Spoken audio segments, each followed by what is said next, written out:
Hello, today I'm joined by my guest, Mr. Lee Redfern from Rayner Recruitment. How you doing, Lee? Very good. How are you? Yeah. You're looking very suitably on brand, more on brand than I am today. You've reclaimed the pink for yourself. I have indeed. No one can have a trademark on it, and I'm sure you know who I might be referring to. Well, if you want to share t-shirts with Simon Whale, you're a braver man than me. But I sidestep that offer if that's all right with you. But moving on. Lee, we're here to talk about something which I think is fair to say is probably a bit of a hot topic at the moment, because I think when you look at estate agents and particularly sort of the issues they're up against, and you look at two hot topics that always come up in any panel discussion, any conference, and it will always be at the moment recruitment and Yeah, AI. yeah. And I appreciate those are two very different things, but when it comes to recruitment, it struck me that there is a bit of a perception issue out there with how Just a recruiters are bit. sometimes seen, because and we're no strangers to this in the estate agency sector, because there is no other group of people that are up against perception issues from the get-go, like an estate agent. So we need Are to. we the top two? I think estate agency and recruitment probably are the top two mistrusted sectors. It's Sometimes fairly, but yeah. I'm here to say unfairly in most instances, I would say. Well, I think it all comes down to something that you and I spoke off camera about, but it comes down to trust. It does. I think that entrusting somebody with your house, your single biggest asset, it needs a lot of trust and a real professional.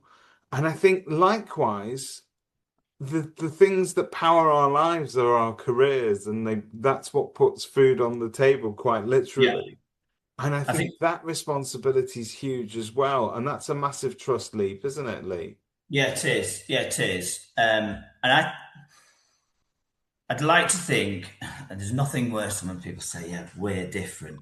Um, but I'd like to think we really truly are. We don't come from a place, first and foremost, of trying to shoehorn people into something that suits us. And I think that again could be something that could be labelled as a state agency. We don't do that in the main. We just sit back and we listen to what the person would like for their career. And we come from a place of how we want our careers to be. We're very aspirational and we do what we do because we really, really enjoy it. And shouldn't everyone feel like that about their job? Um, so that's why we do what we do. That's why we talk to people in the way that we do. We don't go, please talk me through your CV. We don't particularly need your CV in that respect. We want to know about you, what excites you, and I want to get as close as possible, or the people that I work with, we want to get as close as possible to what that dream is. I don't think there's anything from that. It's interesting because you guys ran a very successful marketing campaign around making Mondays matter, I think. Yes, Russell. And that's brilliant. And I think that sort of epitomizes the and it sums up perfectly everything that everybody feels on a Sunday night about going back into work. If you feel like it's your first day back at school and you don't want to be there and you've got the Sunday jitters, then it's that warning sign, isn't it, Lee, that It's you're. real though. This is real, and you know, I myself have had many a Sunday when I felt like that in the past, and I'm just like, I've had enough of this. I don't want to be like this anymore. Russell's enthusiasm is genuine. Anyone who knows Russell knows that his enthusiasm is genuine, and so's ours. I like talking to people. I like making money as well. That's okay. That's fine. But predominantly, I like doing good things, doing the right thing, and that's how you build relationships on a human level, whether it's personal or whether it's with a client. It doesn't really matter. It's about outcomes that are positive, and I love that. And the people that I work with, and we all work together, we all love that. And that that comes from Josh, that comes from Russell, and that comes from people who want to do something positive. And if someone starts a job, and one of my very best friends, literally this morning, started a new job and he's buzzing. And I love that. I love that. That's what actually gets you out of bed, not anything else. Yeah, that's superb. You know, at the beginning when I said that there's two of those, the two touch points that we always end up talking about is either recruitment or AI. Yeah. I did come across one recruitment company, and we're not going to talk about who they are, who are Yeah. employing AI quite a lot. I think it's probably right to say that if this is if property is a people business, recruitment it's very, very hard has to be a people business as well, particularly when it comes down to trust. Do you see any sort of threat coming from the AI zone, or do you think that's actually where Of you course get there it? is. But I mean, I don't look at it from a viewpoint of it being a threat. I think AI is inevitable. I think we all accept that, and I think there's also um, ways in which it can be used effectively within recruitment. If we look at other arms of our business, if we look at inside talent. AI is a great example of that. If you're looking for mass recruitment and you want to be able to engage um, with a lot of people, and whether that's a call center environment or anything like that, then that makes a lot of sense. Or a negotiator for a state agency. But we're not about that. Our brand is purely relationships. It's about helping people, and it's about most of the way that we work is not through structured interview processes. A lot of the time, it's just the relationships that we have with businesses and the relationships we have with people, and it's about shutting up and listening, which is really, really hard for me. And I'm sure you can empathise with that, David. Um, 100%. but it's shutting up and listening and joining some dots together that don't make sense sometimes. But you know it's the right thing for both parties, and you know that both people are going to listen to you because you come from the right place. But So I'm not scared per se of AI. I do use AI, and I'm sure 99% of people do. It's just to what extent. I just think as long as you don't lose any of your unique selling points or your authenticity, then I think that's okay. your humanity as well, I think, is important Very true. in that Very respect.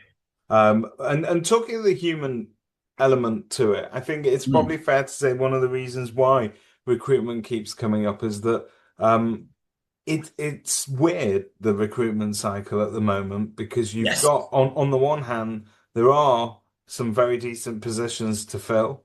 On the Yeah. other hand, there are and almost quite quietly quite a few redundancies An happening. awful lot. Yeah, an Yeah. awful So, lot. that must be the more unpleasant element to your job. Yes, it really is. It really is. And this is not about me moaning or indeed anybody else. It just comes, you can't not be, when you come from a place of helping people and being a human being, that does take its toll. And there are a lot of redundancies. It's such a strange um, market at the moment, particularly in prop tech. There have been a lot of redundancies, but there's also an awful lot of jobs, a lot of opportunity. This is not a Rayner Personnel ad. We are incredibly busy, and we have been all year so far. One interesting trend that we've seen a lot with our clients isn't, and you will notice sometimes when we talk about roles, is that if we went back 2 years ago or a year ago, they would just want to hire one person for that role. Now they want to hire three. They Yeah. want to hire all at the same time. And that is not anecdotal. There's lots and lots of examples that we have of that.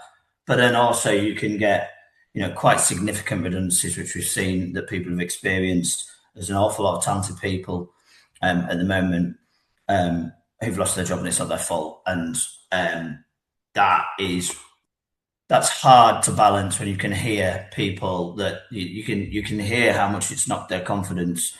And if you've been there yourself in the past, which I have, I think that helps a lot because then you're not just going, "Oh, that's terrible," and putting the phone down. It's all right to have a chat with someone about it for 10 minutes because it is unpleasant and it Yeah. does into other parts of your life. And it's okay to be able to just talk about that and normalize it, I guess, because it does knock you. It's really interesting to me to hear you say that because, you know, you think about your kind of hierarchy of needs as a human being, what you need to feel validated and fulfilled Yeah, in life. We never normally place career that high up because it's No, something that if you've got a job, it's just part of your life. You either moan about it or you love it. And sometimes you're somewhere in between. But losing until you've lost a job and you don't know what you're going to do next. And yeah, you've had that moment where you were somewhere that you quite liked, you now have to go and find something else. It is, I wouldn't say demoralizing, but I think it is disorientating. You just do not know where you are. You no. don't know where you fit necessarily. I think a good way of describing it is if let's say you've got there's four pillars of your life, and an element of that is work, and that is not to say I am not obsessed by my job. I love my job. I want to do a good job every day. I enjoy every element of what we do, but it's not everything to me. I've got a family, I've got friends, all of that stuff, same as everybody else. But when you lose your job, you lose a pillar of a sense of who you are a little bit, and it like how you perceive yourself. It's more about you actually than your friends or family or Yeah. colleagues or ex-colleagues. They still see you the same, but you don't see yourself the same. There's nothing wrong with accepting that, um, but then also not being too hard on yourself. And I think that is an element of what we do at the moment, and that's okay, and it always will be. Is just talking to people, and that's okay if you feel like that because 99% of us have all felt like that at some point. And then, I'm smiling because I always think that we as estate agents end up being therapists for people that we go to well, stay in their I houses. think we've And I got think that in in the common. recruitment industry, you offer a certain type of therapy as Plus, well. we are dealing in things that make people feel vulnerable, whether that is moving house and it's a family home of 20 years or whatever, or there are circumstances that aren't positive. You know, everyone always thinks that people move because they want a bigger house or something. Not that's not the case, is it? With the state agency, and it's the same in what we do. Like ultimately, the things that we love are obviously things where you can help facilitate someone improving their lives, but sometimes it's about just sustaining life and Yeah. sustaining where they need to be or whatever else. And yeah, you're always going to have that because there's an element of vulnerability when you are trying to change job, find a job, improve your circumstances, just the same as it is with property, trying to move. It's exactly the same thing in many respects. Okay, so we discussed the sort of little negative side. Tell me about the warm, fuzzy feeling you get when you manage to land somebody their dream job and what that does for you. Oh, we absolutely, genuinely buzz off this. Everyone thinks it's all about money, and whilst it's a big thing, there is nothing better than speaking to someone and knowing what you're going to tell them, and knowing that it's going to really, really help their lives. Whether it means that they're going to be able to go and buy their first house, whether it's going to completely change their lives, whether it's someone where they've just had a really tough time and they just needed someone to believe in them. It is the best feeling. And Russell always says this, and he's right. He said, there is no better dopamine than helping someone. And there isn't actually. Like, you can look at the adrenaline of making some money, Yep. which everyone would perceive a headhunter recruiter to be solely driven by. And I'm not going to pretend that I'm not driven by that. I am. I am very much driven by that. But it doesn't replicate how you feel when something brilliant happens for someone. Yeah. Um, and that I love. Yeah. And what I love about that is you then things turn into genuine relationships with people. I'm not pretending we're best friends with everyone. You don't have to be best friends with everyone, but you have genuine relationships that aren't trying to monetize every 4 seconds. And I'd like to think that's one of the things that we're brilliant at. We speak to people like humans, and they speak to us like humans, and we cut all the rubbish out. And actually, that's how you get really positive relationships and outcomes. I think. What do you think? No, I think it's so important to somebody. I mean, as we've discussed, I think it's so important to people in terms of you can see you get those LinkedIn posts, don't you, where you see people who are saying, the little open to work bubble appears on LinkedIn but people that have had to move on from their jobs, or that there's been redundancies for whatever reasons, it's always a big defining moment for them. And they have to, and it's hard because you have to go out there to everybody that you think relies on you, and you have to go, look, what I was before will now change because I now need to find something else to do. And Yeah. I'm hoping very much to find something that I love, but I'm worried about it. I'm also worried about paying the mortgage. I'm also worried about the school fees. I'm also worried about this. I'm worried about that. Yeah, And so exactly.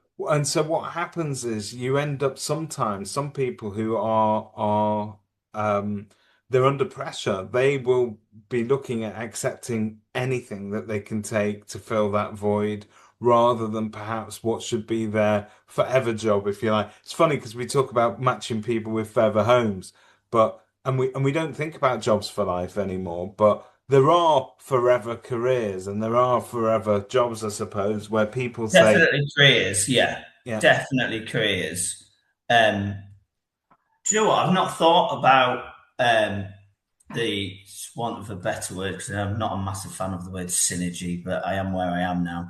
Um, between property and recruitment, if you clip synergy, I'm going to be fuming, and I know you are.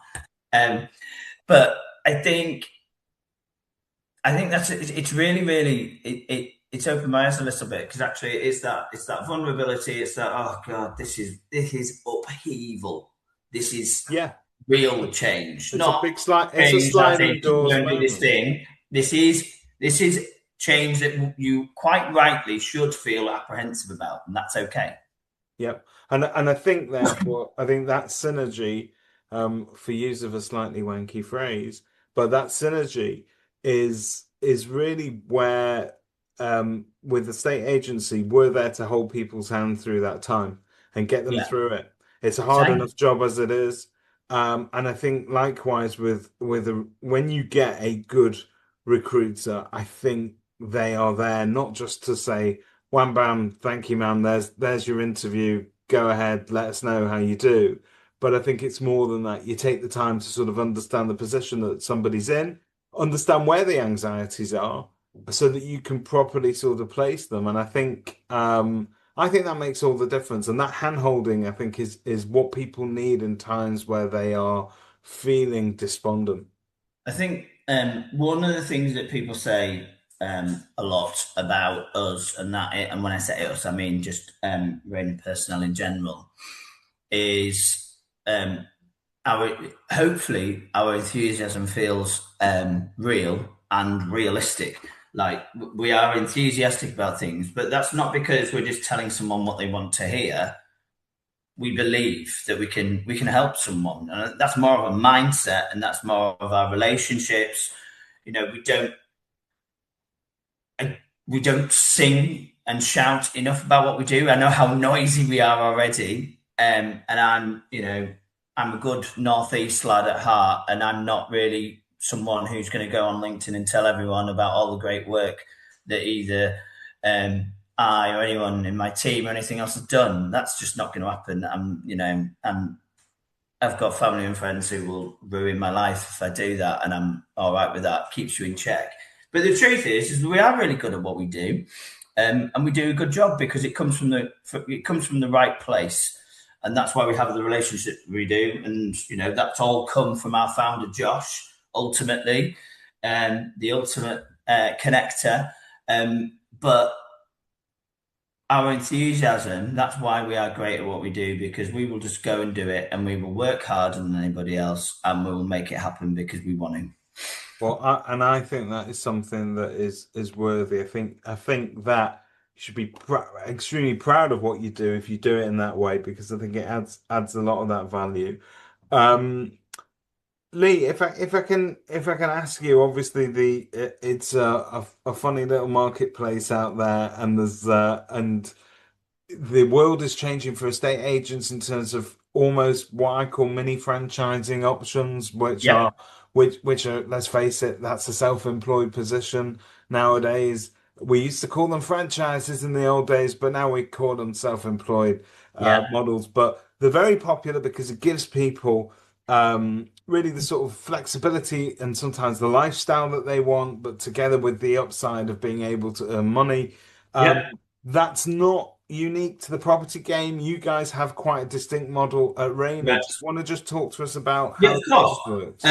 I think one of the reasons, if you couple our business model, franchisee model with enthusiasm, it's one of the reasons why we are successful. We are solely driven from a revenue perspective, by income generated by fees. So everyone who's a franchisee, when they wake up every morning, they have not earned any money that day. They're not on a salary, which means that we have to work hard and we have to do the right things. It keeps you very grounded, I think, and I think there are franchisees who earn an awful lot of money in what we do, and they're incredible at it.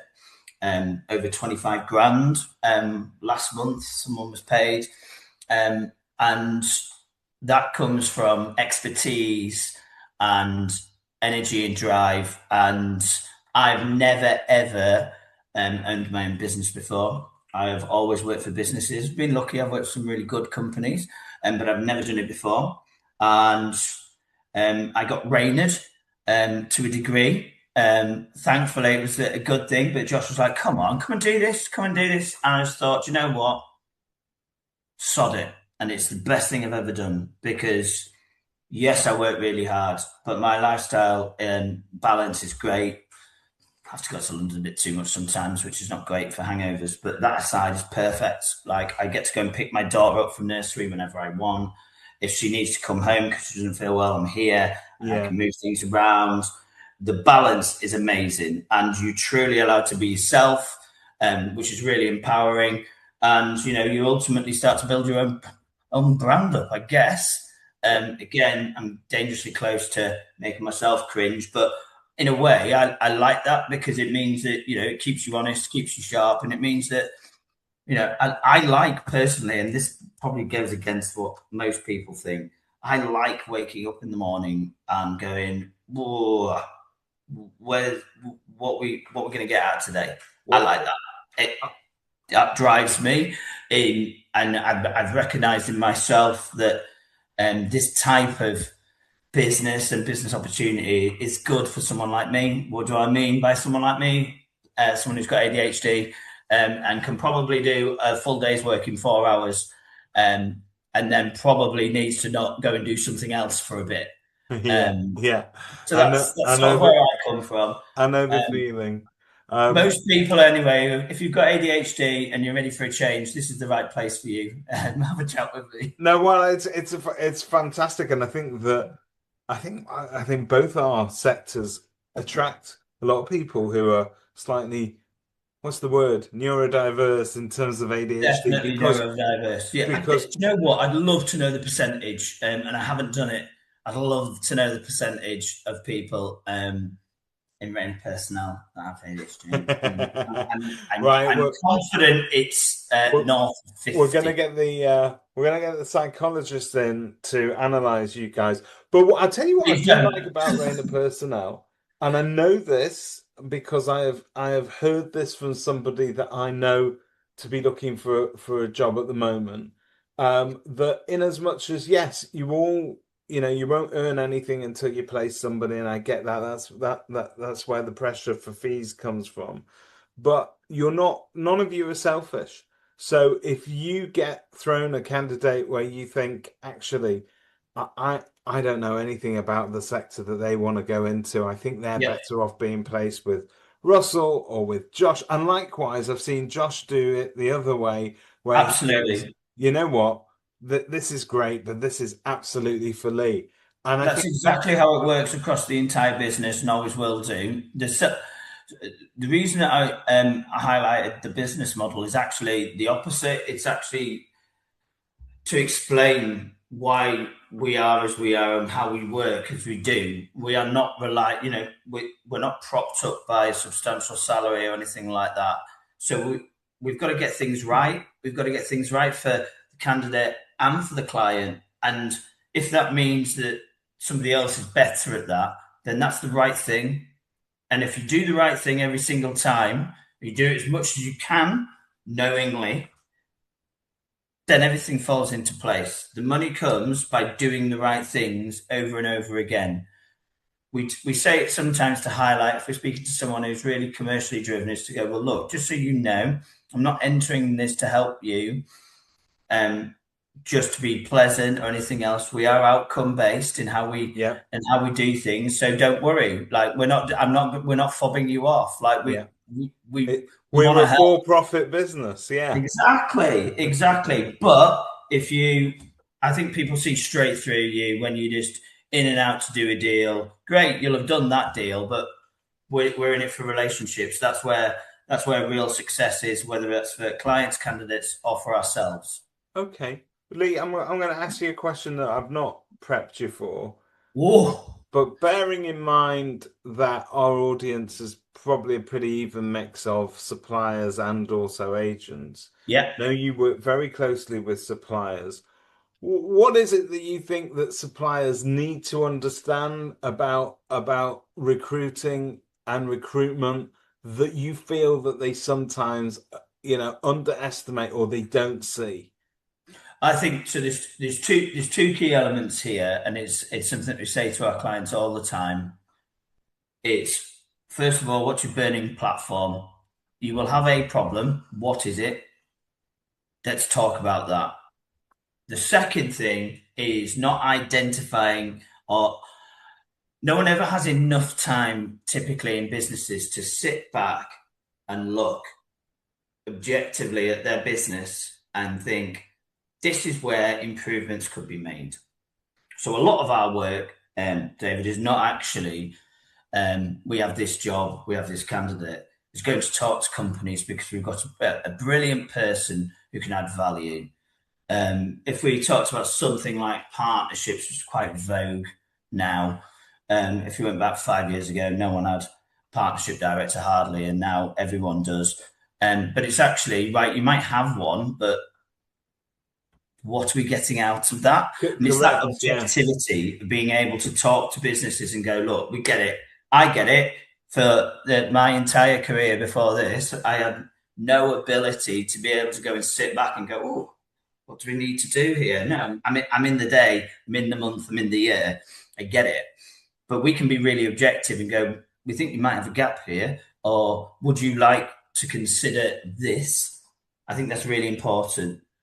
But going back to the original point I made about um, issues in businesses, it doesn't mean that that's necessarily a problem.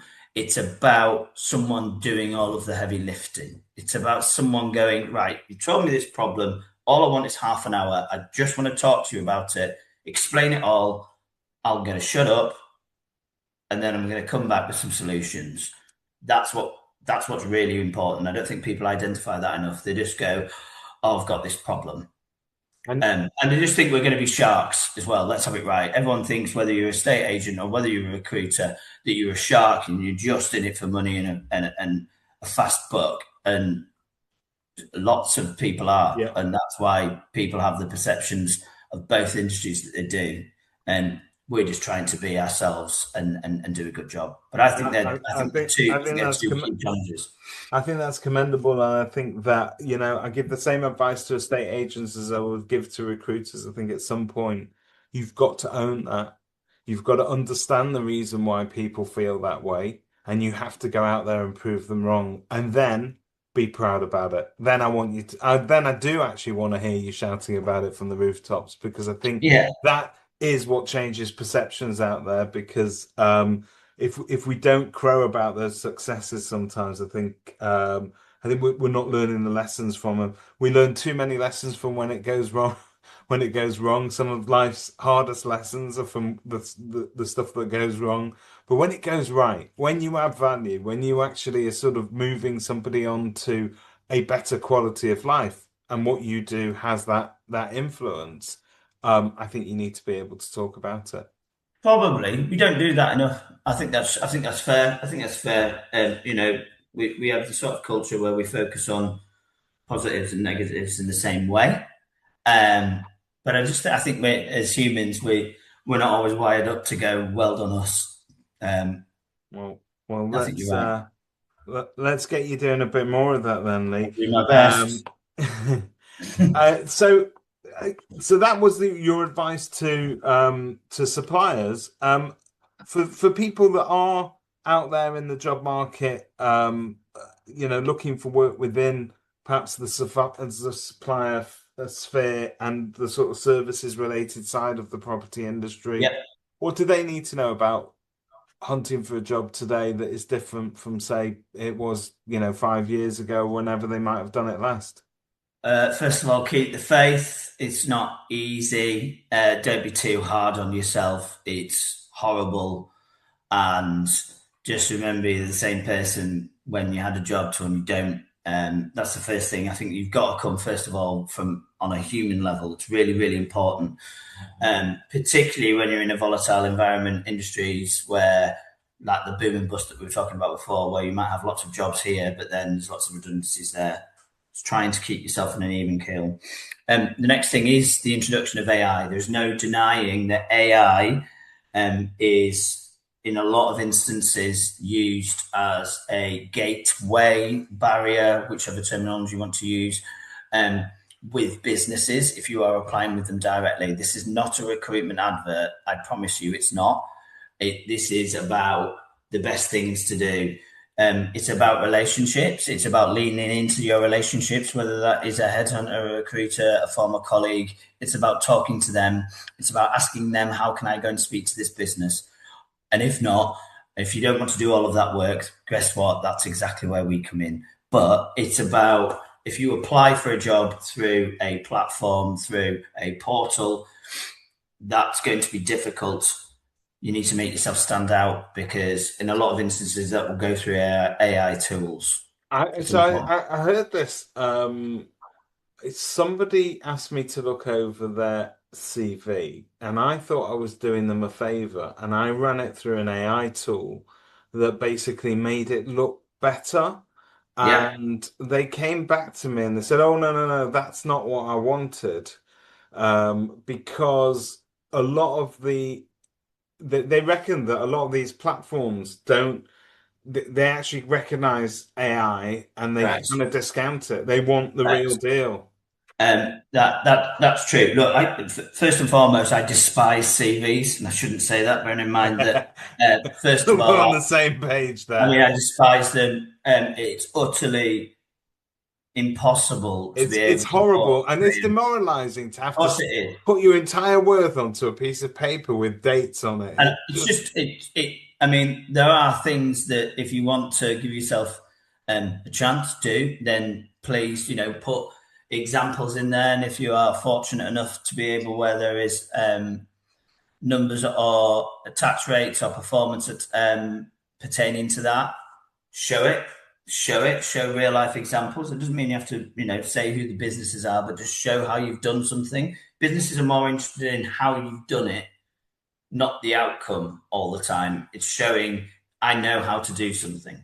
But when you come to CVs, I really don't like them because, and I'd like to think why we're successful is that I don't ever, I want to pull someone away straight away because they want to talk. Right. So I started here. I'm like, right, can we just have a chat? Can we just have a conversation about you, please? A CV is a reference point as far as I'm concerned, yeah. nothing else. Nothing else. But going back to your original point about AI and CVs, this is just another reason why I don't like them. And I would suggest that the introduction of AI to do this isn't the right thing because it doesn't marry up with the individual or the role that the business has. I don't think. I don't think we've got there, and I don't think we're close to it when it comes from how companies address it. That's not everyone. It's not like, I'm not here to denigrate businesses that use AI. There are businesses that use it very efficiently.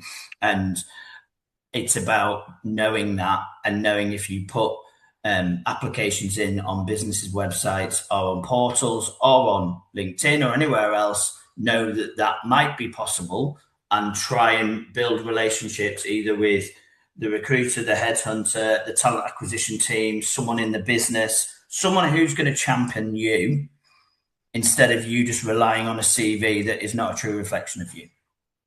I think that's great advice, and it's been a fascinating discussion. I'm gonna thank you for that. Lee, where are we seeing you next? Are you guys get out and about on the conference circuit? Yes, I think Max is going agent giving golf day. That's not far away.